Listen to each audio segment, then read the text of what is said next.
अगर मैं कहूं कि कुछ पहाड़ धीरे धीरे बहते हैं तो क्या आप यकीन करेंगे? धरती पर पहाड़ स्थिर नहीं होते। कुछ पहाड़ धीरे धीरे खिसकते हैं, बहते हैं और लाखों सालों में अपनी आकृति बदलते रहते हैं। इनमें से कुछ रॉक ग्लेशियर्स कहलाते हैं, जो दिखने में तो पत्थरों का ढेर होते हैं, लेकिन असल में अंदर जमी हुई बर्फ छिपाए रखते हैं और धीरे धीरे आगे बढ़ते रहते हैं। आज हम कोल्ड माउंटेन, ब्लॉक माउंटेन और रॉक ग्लेशियर्स को गहराई से समझेंगे और जानेंगे कि ये कैसे पृथ्वी के भूगोल को प्रभावित करते हैं। 1. कोल्ड माउंटेन, ठंडे पहाड़ और उनका प्रभाव। कोल्ड माउंटेन्स वे पहाड़ होते हैं जो आमतौर पर ऊंचाई वाले, बर्फीले और अत्यधिक ठंडे क्षेत्रों में पाए जाते हैं। ये पर्वत जलवायु, भूगोल और पर्यावरण को गहराई से प्रभावित करते हैं। कोल्ड माउंटेन्स की विशेषताएं। ग्लेशिएटेड हाईलैंड्स, हिमाच्छादित उच्चभूमि, यहाँ बर्फ और ग्लेशियर प्रचुर मात्रा में पाए जाते हैं। एक्सट्रीम वेदर, अत्यधिक ठंडा मौसम, तापमान साल भर बहुत कम रहता है। पेराग्लेशियल एक्टिविटी, पेरिग्लेशियल प्रक्रियाएं, यहाँ बर्फ के जमने और पिघलने से भू संरचना पर बड़ा असर पड़ता है।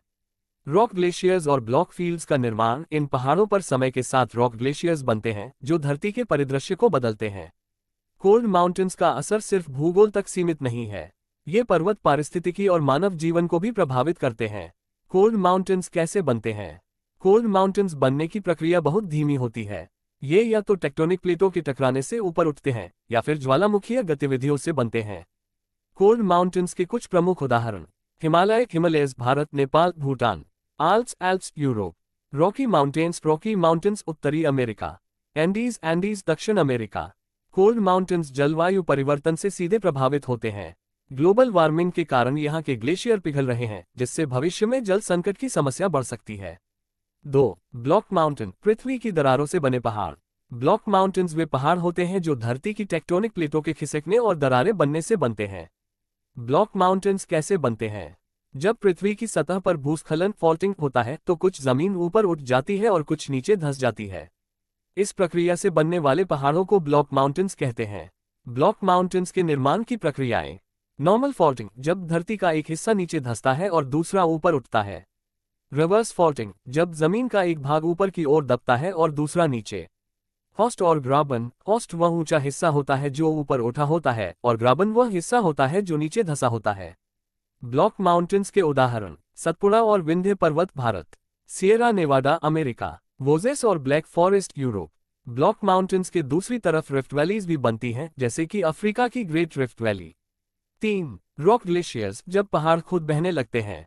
रॉक ग्लेशियर्स ऐसे भू आकृतिक निर्माण होते हैं जिनमें चट्टानों और बर्फ का मिश्रण होता है। ये धीमी गति से चलते हैं और वातावरण में होने वाले बदलावों के प्रति बहुत संवेदनशील होते हैं।